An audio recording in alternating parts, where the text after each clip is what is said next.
Hi Taurus! Welcome po sa ating channel at ito ang inyong Daily Gabay Tarot Reading for January 10, 2025. Please be reminded kung naka-resonate kayo, comment down. Kung hindi kayo naka-resonate, ipigay niyo po sa ipakasadya na reading po ito. This is for you, Taurus, ngayong January 10, 2025.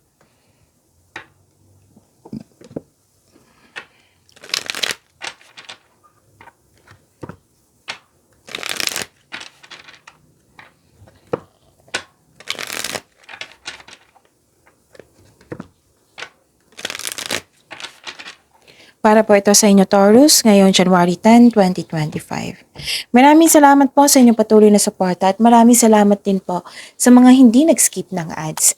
Gamitin ang reading na ito bilang gabay lamang sa mga hindi pa nag-subscribe. Subscribe na po kayo at click bell notification para malaman nyo na may bago tayong video. Para sa mga gustong magpa-reading po, may lumabas dyan sa screen nyo ngayon. Panoorin nyo po. Okay. Sundin ang instruction. Calling attention sa mga suki ko dito na Taurus, open na po inyong Monthly Gabay Tarot Reading for January 2025. May 6 months from now reading tayo at love life reading po. So message me Taurus for schedule. Maraming salamat po.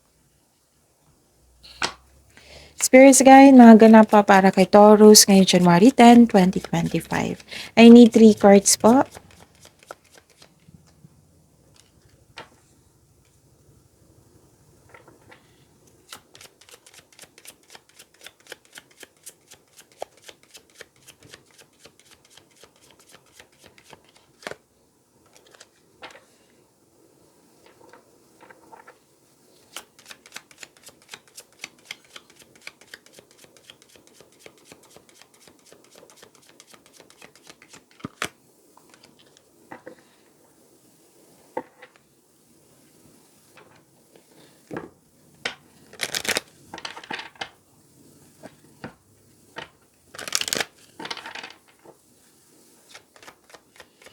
Spirits guys, angels, archangels, guardian angels, message pa para kay Taurus ngayong January 10, 2025. I need 2 cards po.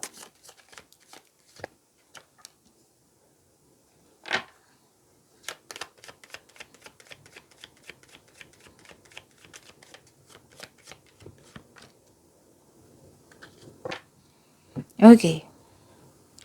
Taurus, ngayong January 10, 2025, okay, may dumating na, may parating or dumating na malaking pera na expected nyo po ito. Pwedeng news or information po ito. At may nalaman kayong totoong intensyon ng isang tao sa iyo. At nakikita ko dito na love is blooming, nagkaroon ka ng time para sa inyong sarili, may affection, attraction, may romance. At nakikita ko dito may nag-uusap dito, may kausap ka na nag-uusap kayo regarding sa iyong career and finances, sa isang big business. Oo. Nag-uusap kayo. Pwedeng mentor mo ito, advisor, favorite person, or isang mother figure. Basta may nakita ko ditong power, authority, and protection. Wow, victory! Sabi pa ni Archangel Sandalphon, your prayers have been heard and answered. Have faith. Wow, claim nyo to. Itong victory ni ito, answered prayer, sabi po ni Archangel Sandalphon. And ang sabi po ni Archangel Uriel, pay attention to thoughts and ideas that comes to you. Wow, Taurus. Pay attention. Answered prayer and answered prayer. Dalawang card na nagsabi niyan. Pay attention to thoughts and ideas that come to you as they are answered prayer. Sabi po yan ni Archangel Sandalphon and Archangel Uriel. Wow, puro answered prayer ah. Ang ganda, Taurus. Spirits Guide, ano po yung energy ni Taurus ngayong January 10, 2025?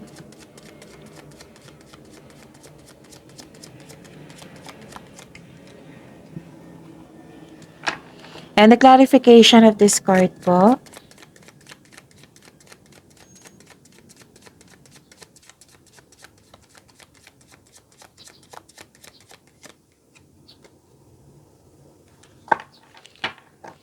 Okay. Sa mga may oras dyan, kung gusto nyo po, panoorin nyo po yung 2025 tarot reading nyo po. Yes, panoorin nyo po yung 2025 tarot reading. Okay. Uploaded noong December 16, 2024. Kompleto po iyon from January to December 2025 reading. May bawat buwan may love reading, career and money reading. So panoorin niyo po kung gusto niyo po. Meron din kayong 3 video regarding sa inyong January 2025. Again, visit our channel, scroll down niyo lang po hanggang sa makita niyo po. Panoorin niyo po kung gusto niyo po. Kung may narinig kayo, may nakita kayong repeating message, meaning to say pinupush ng cards niyo yan, kasi ang ilan sa inyo hindi pa binigyan ng attention. Na kung maaari din po, bigyan niyo po ng solusyon at aksyon. Remember, Taurus, at the end of the day, alam mo na ikaw lang taong may kakayahan at responsable na gumawa ng sarili mong katotohanan at kinabukasan. So ano yung energy ni Taurus?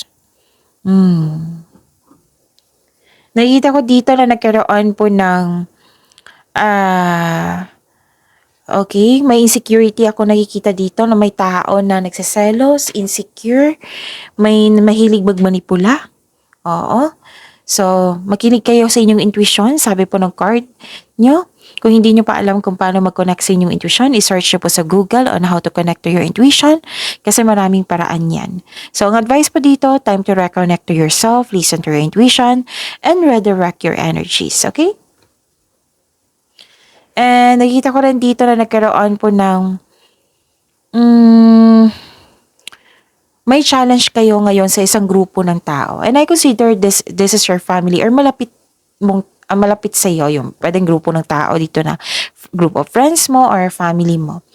Feeling mo kinokontrol ka ng mga taong ito para hindi masunod yung plano mo sa buhay. May nakita rin akong conflict over property. Pwede din may takot kang mag-level up, ayaw mong lumabas sa comfort zone mo. Pwede din may concern sa third party concern or a mistrust or a secret affair. May ilan sa inyo na may ilan nag-take advantage sa inyong kabaitan. Mag-ingat kayo. 2 card na nagsabi kasi dito na mag-ingat kayo sa mapaninlang na tao at magnanakaw. Mahilig siya magmanipula. So, mag-ingat kayo sa kanya. Taurus. Spirits guide, love lives, spirits guides, career and money. Career and money ni Taurus ngayong January 10, 2025. And the clarification of this card ko, career and money ni Taurus.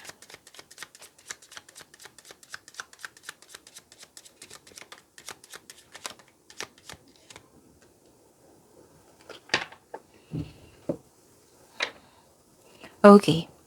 Nakikita ko dito na nagkaroon po ng hesitation or delay. So, disappointed ka kasi may hesitation para bigyan mo ng aksyon. Pwede din may, yung kanina na may tuto sa inyong desisyon, kaya nagkaroon ng delay. Pwede din delay sa hinihintay nyo, kaya you felt defeated. Okay? And, yun. Ang ilan sa inyo, 2 card kasi nagsabi dito na nagkaroon ng alinlangan to move out from your comfort zone. Alam niyo naman na nasa labas po yung success, na sa labas ng comfort zone yung success. Walang success sa loob ng comfort zone. So, kung maaari, take risk. We need to move out from our comfort zone. Success starts with every challenge, not from the comfort zone. At the end of the day, susubukan mo. Matutuloy to. Well, don't worry, kasi yung delay, matutuloy yan. Okay? And you should take a risk and try something new. 2 card na nagsabi dito na you should take a risk and try something new. Taurus, try to step out sa comfort zone mo. Kasi may potential. Basta sipagan mo lang po. Okay? 2 card na nagsabi niyan, ha? Try to step out sa comfort zone mo. Spirits Guide, Love Life, Self-Love, Partnership, and Romance ni Taurus ngayong January 10, 2025.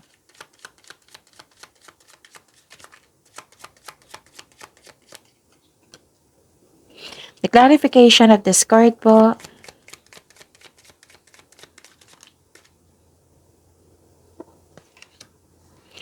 Maraming salamat po sa patuloy na tiwala at suporta sa ating channel. At maraming salamat din po sa mga hindi nag-skip ng ads. Okay, may strong personality dito na tao, Malita. maldito, may third party concern din dito, may lumabas na kabit dito. Oo, pwedeng concern mo yan sa isang tao. Oo, guard, pero nakita ko dito guarded na kayo. Ayaw nyo nang masaktan. Defensiveness nakikita ko dito. Okay? At nakita ko rin dito na nagkaroon po ng may gusto makipagkita sa inyo. Now na. Aggressive po siya, oh. This is your past person, nakarealize na at gustong humingi ng tawad. Pero din hindi ka kontento sa status mo ngayon. Gumagawa ka ng paraan para to make change. So there is something better for you, kaya huwag kayong ma-disappoint. Temporary lang po ito. So pag-imanin niyo po yung blessings sa binigay sa inyo, Taurus. See you tomorrow. Please like, subscribe, and click the button for notification para updated po kayo sa daily tarot reading natin. Maraming salamat po.